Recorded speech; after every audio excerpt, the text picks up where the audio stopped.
Why deep thinkers can't do small talk, and what it really means.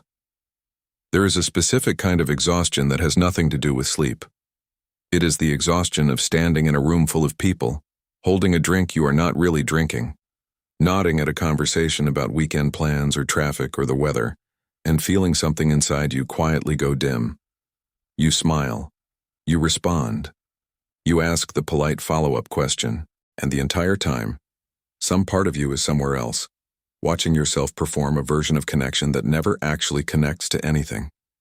If you are a deep thinker, you already know this feeling intimately. You have spent years wondering what is wrong with you, why everyone else seems to move so easily through small talk while you feel like you are translating a foreign language in real time. You have been called quiet, intense, hard to read, too much or not enough sometimes in the same week. And underneath all of it sits a question you have never said out loud, because saying it out loud feels like admitting a failure. Why can I not just talk like everyone else? This video is not going to tell you to practice more small talk or to fake interest better or to smile wider. That advice has never worked for you, and it never will because it is aimed at the wrong problem. What is happening inside you when small talk drains you is not a social skill deficit. It is a nervous system and a mind that were built for something else entirely, operating inside a culture that rarely makes room for that design. You have probably tried to fix this before. You read the advice about asking open questions, about finding common ground, about mirroring body language. You practiced, you performed, and it worked, in the sense that no one noticed anything wrong, while inside the dimming only got worse. Because now you were not just enduring the conversation, you were managing a performance on top of it. The problem was never your effort. The problem is that every piece of advice you were given assumed the goal was to get better at something your mind was, in fact, correctly rejecting. By the end of this video, you will understand exactly why surface conversation costs you so much more than it costs other people, what your brain and body are actually doing in those moments, where this pattern was first learned, and why the discomfort you feel is not a wound to fix but a signal pointing you toward the kind of connection you were built for all along. Why small talk feels like static. Picture the difference between a radio tuned precisely to a station and a radio caught between two frequencies. On the clear station, sound comes through whole, resonant, easy to follow. Between stations, there is only static, a thin buzzing noise that technically counts as sound but carries no meaning. For a deep thinker, small talk often sounds like that static. Words are being exchanged, sentences are technically correct, but nothing is landing anywhere real. This is not exaggeration. Research into personality and cognitive style consistently shows that people who process information deeply, who default to reflection rather than reaction, experience low information density conversations as genuinely more taxing than people who process more superficially. Your brain is not built to coast on the surface. It is built to search for pattern, for meaning, for the thread underneath the thread. When a conversation offers none of that, your mind keeps reaching anyway, out of habit, and finds nothing to hold on to. That reaching without landing is what produces the fatigue. Consider what happens the next time someone asks how your weekend was. A person who processes more automatically answers in half a second, because the question requires no real thought, only a script. Your mind does something different. It searches for an honest answer, weighs how much honesty fits this context, calculates what the other person wants to hear, drafts a socially acceptable version, and delivers it, all within the 2 or 3 seconds a conversational pause allows. That is not one mental step. That is 5 or 6 compressed into an instant, repeated dozens of times in a single conversation. Multiply that by every exchange in a 20-minute conversation about nothing in particular, and you begin to understand why you leave certain gatherings feeling like you ran a race nobody else knew was happening. You were not being awkward. You were doing significantly more cognitive labor per sentence than the people around you, labor that produces no reward, because the content itself was never designed to reward depth. This is the first thing to understand, and it changes everything that follows. Your fatigue is not evidence that something is wrong with you. It is evidence that your mind is doing more work in that moment than it is built to sustain without meaning attached to it. The question is not how to make yourself tolerate more static. The question is why your mind refuses to let static pass as signal, and what that refusal is actually protecting. The mind that was built for depth. There is a particular trait in psychology, sometimes called sensory processing sensitivity, sometimes folded into broader research on high cognitive reactivity, that describes a nervous system built to notice more, process more thoroughly, and feel more intensely than average. It is not a disorder. It is not rare enough to be pathological, appearing in roughly 15 to 20% of the population, but it is different enough from the majority that it shapes an entirely different relationship with the world. If this describes you, your brain has likely always processed incoming information at a deeper level than most people around you. A stray comment someone made months ago still sits somewhere in your memory, fully intact, along with the tone it was said in and what you suspect it really meant. A single glance across a room can trigger an entire internal narrative about what just happened between two people. You do not choose this depth of processing. It is simply how your system is wired, the same way some people are wired to hear pitch more precisely or see color more vividly. The problem is not the depth itself. The problem is that most environments, including most social environments, are not built for it. Small talk exists as a kind of social lubricant precisely because it requires almost no depth of processing. It lets people exchange pleasantries, establish basic rapport, and move through a room without expending real cognitive or emotional resources. For the majority of people, this is efficient and even pleasant. For a mind built to search for depth automatically, it functions almost like an insult to capacity, a room full of doors that all lead nowhere. Here is the part almost nobody tells you. This is not a flaw in your design. It is a mismatch between your design and your environment. A telescope is not broken because it struggles to read a street sign. It was built to look at something much farther away, much more detailed, much harder to see. Your mind was built to look at what is underneath, and small talk, by definition, has nothing underneath to find. Understanding this reframes the entire conversation you have been having with yourself for years. You have not failed at something simple. You have been asked to operate a precision instrument in a context that only ever required a blunt tool, and then quietly blamed yourself for feeling the mismatch. That blame is about to end. But first you need to understand exactly what is happening in your body while this mismatch plays out, because the discomfort is not only mental. What your nervous system is actually doing. Discomfort with small talk is not purely cognitive. It is physiological. When your body encounters a situation that demands sustained low-value social performance, particularly in a group or unfamiliar setting, your nervous system frequently registers it the same way it registers other forms of low-grade, chronic stress, shallow breathing, a subtle tightening in the chest, a background hum of vigilance that never quite switches off for the duration of the exchange. This happens because your nervous system, especially if you are naturally high in sensitivity, is constantly monitoring the room at a level of detail that most people are not consciously doing. You are tracking tone shifts, facial micro-expressions, who seems bored, who seems uncomfortable, whether the conversation is about to become awkward, whether you said something wrong 30 seconds ago that is still echoing in someone's mind. None of this tracking is a choice.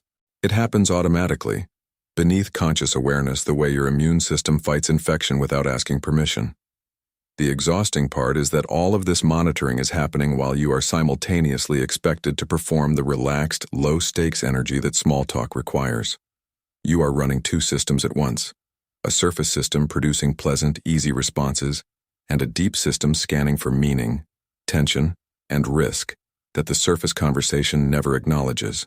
Holding both at the same time for an extended period is what produces the specific kind of tiredness that has nothing to do with physical activity and everything to do with sustained internal division. This is why you can leave a 2-hour dinner party more depleted than you would be after a 2-hour hike. Physically, you did almost nothing. Internally, you ran 2 full systems in parallel the entire time, one performing, one scanning, with almost no overlap between them. Nobody around you saw this happening, which is part of why it has been so hard to explain even to yourself. Recognizing this pattern in your own body is the first step toward no longer treating it as a personal failing. Your nervous system is not malfunctioning during small talk. It is doing exactly what it was built to do, in an environment that gives it nothing meaningful to do it with. But this raises a harder question, one that reaches further back than any single party or gathering. If this reaction is natural for a mind like yours, why did it ever come to feel like something shameful, something to hide? It was never social anxiety. Somewhere along the way, you were probably handed a label that never quite fit. Shy, socially awkward, maybe even anxious in the clinical sense if a well-meaning adult or professional tried to explain your discomfort using the only framework they had available. And on the surface, some of the symptoms might overlap. Avoidance of large groups, discomfort with unstructured conversation, a tendency to overthink social interactions afterward. But there is a critical difference between social anxiety and depth incompatibility, and confusing the two has cost you years of misdiagnosing yourself. Social anxiety at its core is driven by fear of judgment, fear of humiliation, fear that you will be evaluated and found lacking. What you experience with small talk is different. You are not afraid the conversation will go badly. You are exhausted because the conversation has nowhere to go at all. The discomfort is not fear-based. It is depletion-based, a resource cost problem, not a threat detection problem. This distinction matters enormously because it changes what actually helps. Someone with genuine social anxiety often benefits from gradual exposure, learning that the feared outcome rarely occurs, building tolerance for the discomfort of being observed. But if you try that same exposure approach on depth incompatibility, you will not get better at small talk through repetition. You will simply get more practiced at hiding the exhaustion, which is a very different and much more costly outcome. Many deep thinkers spend years in this misdiagnosis, forcing themselves into more parties, more networking events, more forced casual conversation, waiting for the discomfort to fade the way exposure therapy promises it should. It does not fade, because the underlying cause was never fear. It was mismatch, and mismatch does not resolve through repetition. It resolves through recognition and through finding contexts that actually fit the way your mind is built. If you have ever felt confused about why therapy techniques designed for shyness never quite worked on you, this is likely why. You were treating a depth problem with an anxiety solution. The relief you have been looking for was never going to come from becoming braver in shallow rooms. It was going to come from understanding that you were never afraid of those rooms in the first place. You were simply built for a different kind of room entirely, and that understanding traces back much further than you might expect. The child who learned depth was too much. Most deep thinkers can remember a specific moment, sometimes multiple moments, when their depth was met with discomfort rather than welcome. Maybe you asked a question in class that made the teacher pause a beat too long before answering. Maybe you brought up something existential at the dinner table and watched an adult change the subject with visible relief. Maybe a friend said, only half joking, that you think about things way too much, and something in you quietly filed that away as a warning.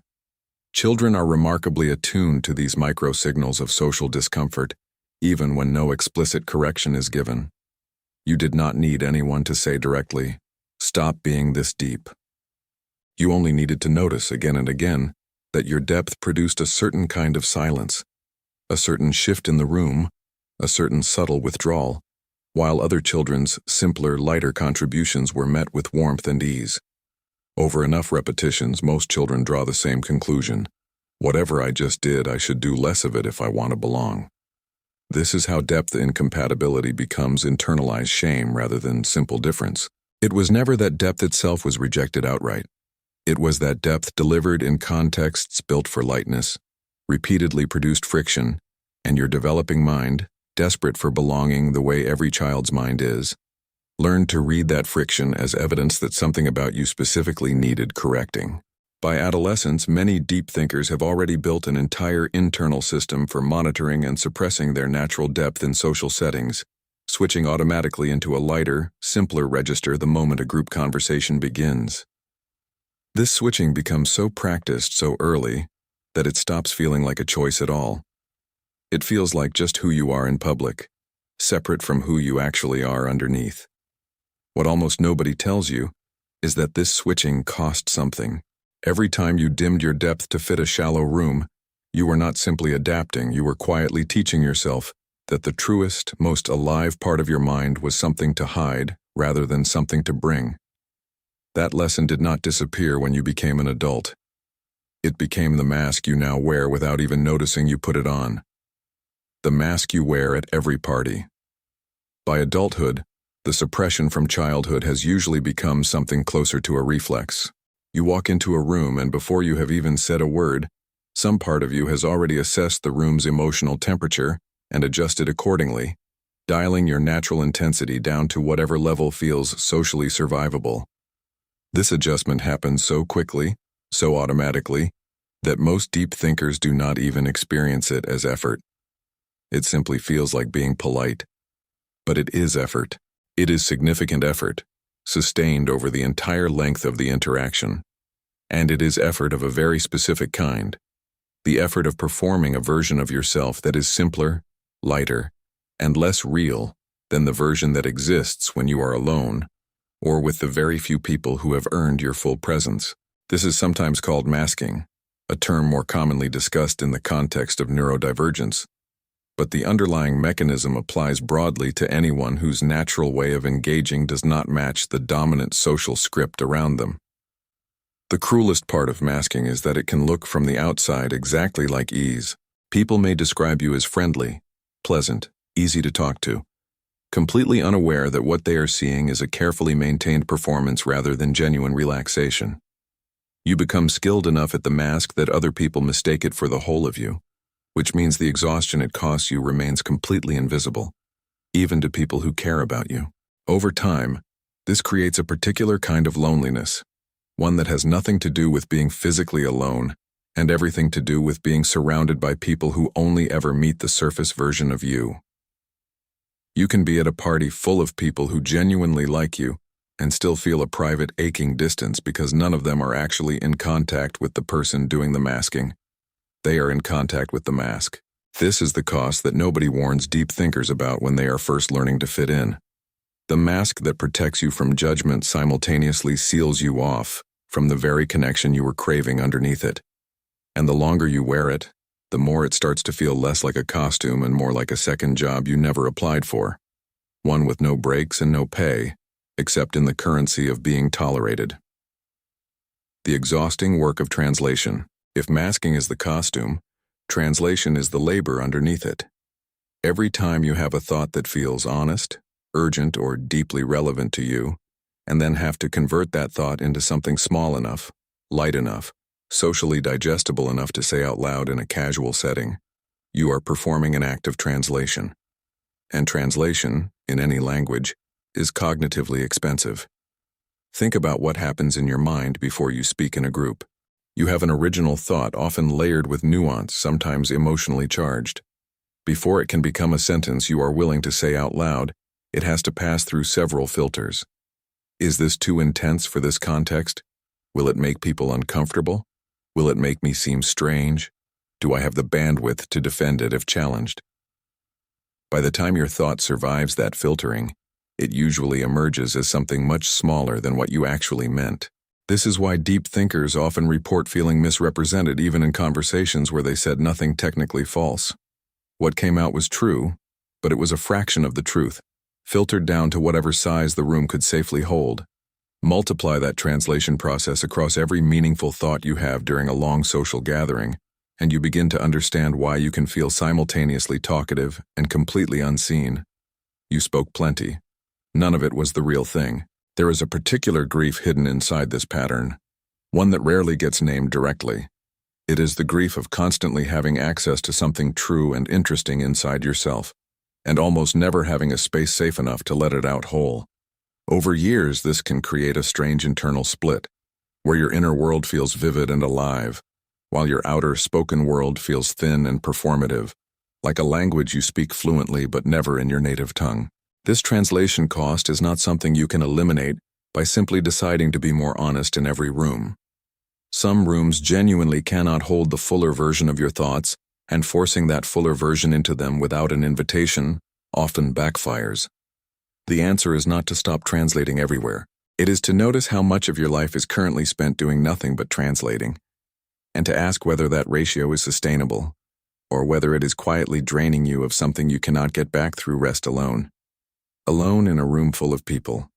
There is a specific flavor of loneliness that only people who mask well tend to experience, and it is one of the most disorienting emotional states a person can carry, because it makes no logical sense from the outside.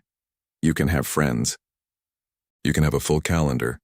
You can be, by every visible measure, socially successful, and still in the middle of a crowded room, feel a loneliness so complete it makes your chest ache. This happens because loneliness, in its truest psychological sense, is not the absence of people, it is the absence of being known. You can be surrounded by 20 people who all like the version of you they see, and still feel profoundly alone, because none of those 20 people are in contact with the actual center of who you are. The mask is doing its job too well. It is keeping you safe from judgment, and simultaneously keeping you sealed off from the exact thing that would make the safety feel worth it. For deep thinkers, this loneliness often carries an extra layer of confusion, because it can feel almost embarrassing to name. How can I be lonely, you might ask yourself, when I have people who care about me, when my life looks full on paper? But loneliness was never about the number of people around you.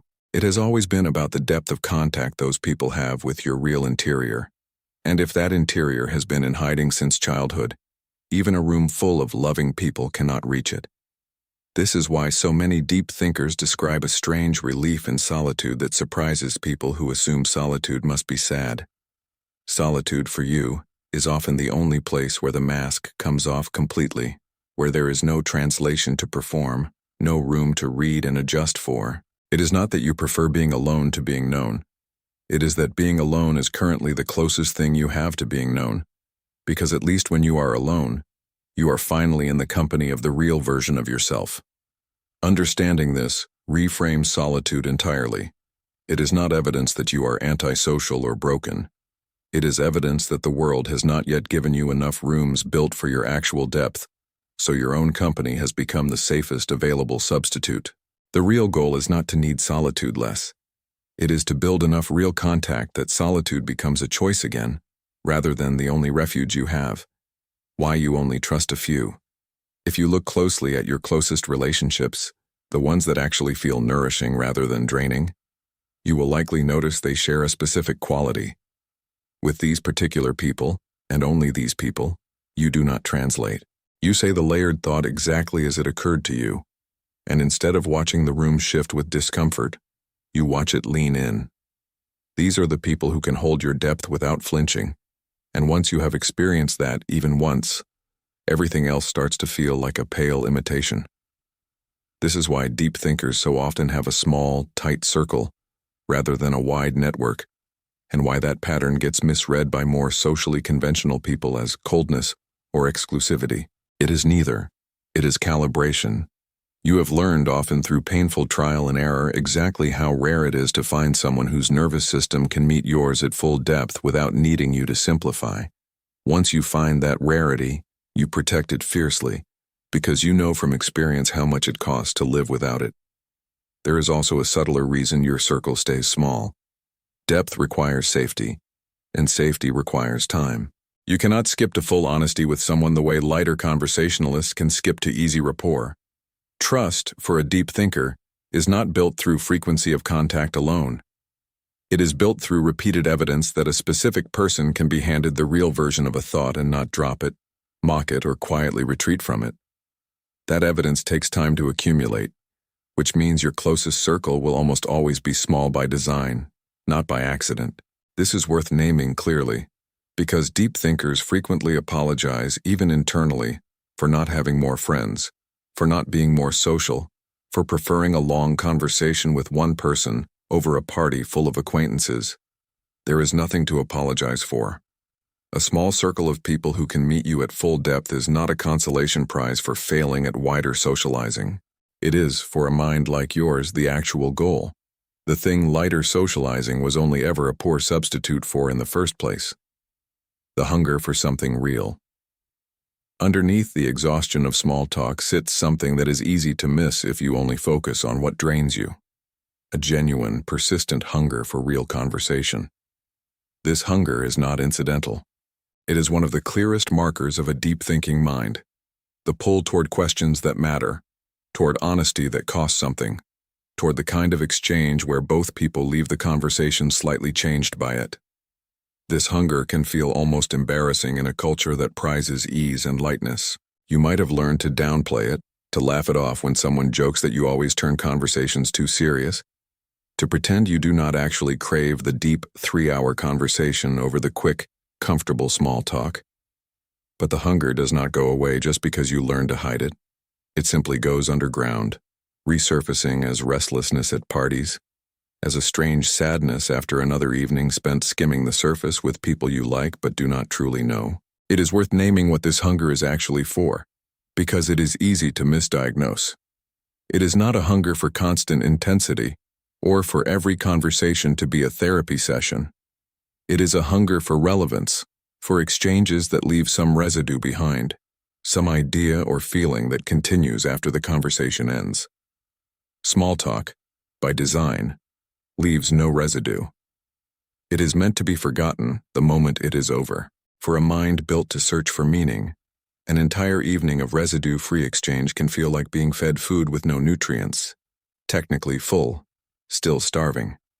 Recognizing this hunger as legitimate, rather than as an inconvenient personality flaw, changes how you relate to it. Instead of suppressing it further to fit more easily into shallow rooms, you can start treating it as a compass, a reliable signal that points you toward the kinds of people, environments, and conversations that will actually sustain you, rather than merely occupy your time. The hunger was never the problem. It has been trying to guide you the entire time. Grieving the life you thought you'd have. There is a version of grief that deep thinkers rarely give themselves permission to feel, because it does not attach to any single loss that other people would recognize as legitimate. It is the grief of imagining, somewhere in adolescence or early adulthood, that connection would eventually become easier, that you would grow into a version of yourself who could move through rooms the way other people seem to, effortlessly, lightly, without the constant internal translation, and slowly realizing that version of you is never coming, because it was never actually who you are. This grief is easy to dismiss, even to yourself, because on paper nothing catastrophic happened. You did not lose a person. You lost an expectation, a quiet assumption you carried for years that fitting in would eventually click into place if you just tried hard enough, waited long enough, practiced enough. Letting go of that assumption can feel disproportionately painful, precisely because it was never openly acknowledged as something you were holding on to in the first place. Allowing yourself to grieve, this is not indulgent. It is necessary, because unprocessed grief has a way of curdling into shame if it is never named. If you never let yourself mourn the ease you thought you would eventually feel in shallow social settings, that unmet expectation quietly turns into a private verdict. Something is wrong with me for not getting there. Grief, properly felt, does not deliver that verdict. It simply acknowledges a loss and lets you set it down, rather than carrying it forward disguised as self-criticism. What replaces the grief, once it has been felt rather than avoided, is something closer to acceptance, and eventually something closer to relief. You stop waiting to become a person who finds small talk effortless. You stop measuring your worth against a version of ease that was never designed for your particular mind. And in that release, there is finally room to ask a better question than the one you have been asking for years. Not, how do I become someone who fits more easily into shallow rooms, but what would it look like to finally stop trying to fit into rooms that were never built for you? This was never a flaw. By now, a different picture should be forming, one that stands in direct opposition to everything you may have privately believed about yourself for years.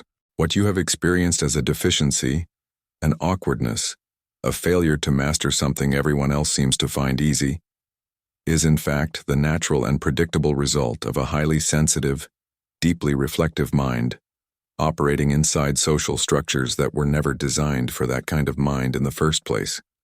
Your exhaustion in small talk is not weakness. It is evidence of a nervous system doing sophisticated, layered processing in real time, work that most people around you are simply not doing, because their minds were not built to do it automatically. Your small, carefully chosen circle is not a social failure. It is the result of a mind that correctly identifies real connection and refuses to settle for its imitation. Your hunger for depth is not an inconvenient personality trait to be managed. It is the clearest signal you have that your mind was built for something more meaningful than surface exchange, and it has been trying to tell you that for your entire life. None of this means surface conversation will suddenly become easy, or that you no longer need to navigate rooms that require it. It still serves a real function, easing first contact, signaling basic safety, opening doors deeper conversation sometimes needs. What changes is your relationship to the discomfort it produces. That discomfort stops being proof of your inadequacy and starts being information, a signal that this particular room has reached the edge of what it can hold from you, nothing more, nothing less. This shift, from shame to information, is not a small reframe. It is the difference between spending your life quietly apologizing for who you are and finally starting to build a life that actually fits the mind you were given. The former keeps you exhausted indefinitely. The latter, even though it takes time, finally starts moving you somewhere real. What connection actually feels like. It is worth pausing here to describe, in concrete terms, what real connection actually feels like for a deep thinker. Because after years of masking, some people lose touch with the memory of it or begin to doubt it was ever real at all. Real connection does not feel like performance. There is no internal monitor running in the background, calculating whether what you just said was too intense, too much, too honest. The sentence simply leaves you and lands, without needing to be filtered first. Real connection often includes silence that does not feel awkward, because both people are comfortable enough not to fill every gap with noise. It includes the strange, specific relief of saying something you have never said out loud before, and watching the other person's face register recognition rather than confusion. It includes conversations that continue mentally long after they have technically ended, because something in them mattered enough to keep turning over. Most importantly, real connection does not drain you the way small talk does, even when it is emotionally intense, even when it touches difficult material. This is one of the clearest signs you are in the right kind of exchange. Depth, with the right person, energizes rather than depletes, because for the first time in the conversation, your entire system is running in one direction instead of two. There is no surface performance running alongside a deeper scanning process. There is only one honest current moving in both directions. If it has been a long time since you felt this, it does not mean you are incapable of it, or that it no longer exists for you. It usually means you have spent so long in rooms that could not hold it that you have forgotten what it feels like when a room finally can. The work now is not to force this kind of connection into every room you enter, which will only exhaust you further. The work is to notice with more precision than before which rooms and which people are actually capable of holding it, and to spend more of your limited energy there. Coming home to yourself. If there is one thing to carry with you from everything explored here, it is this: the part of you that goes quiet in small talk, that longs for something more honest, that feels emptied out by a room full of pleasantries, was never the broken part of you. It was always the truest part, the part that refused, even under years of social pressure, to fully abandon its need for meaning. You do not need to become someone who finds small talk effortless in order to be whole. You need to stop treating your discomfort with it as a defect to overcome, and start treating it as an accurate compass pointing you toward the life you were actually built for. One made of fewer, deeper connections rather than many shallow ones. One where your natural intensity is met rather than managed. One where the mask can finally come off more often than it goes on. This does not happen overnight, and it does not happen by force. It happens slowly, through small, deliberate choices, staying a little longer in a real conversation instead of retreating to safer, lighter ground. Letting a friend see the unfiltered version of a thought instead of translating it down to something smaller. Choosing when you can the one meaningful conversation over the 10 pleasant, forgettable ones. Each of these choices is small, but together they build something larger. A life that finally has room for the depth you were never able to leave behind, no matter how hard you tried. You were never bad at connection. You were simply built for a different depth of it. and the discomfort you have carried for so long was never a verdict against you. It was an invitation, patiently repeating itself for years, waiting for you to finally stop apologizing for your depth and start living inside it instead.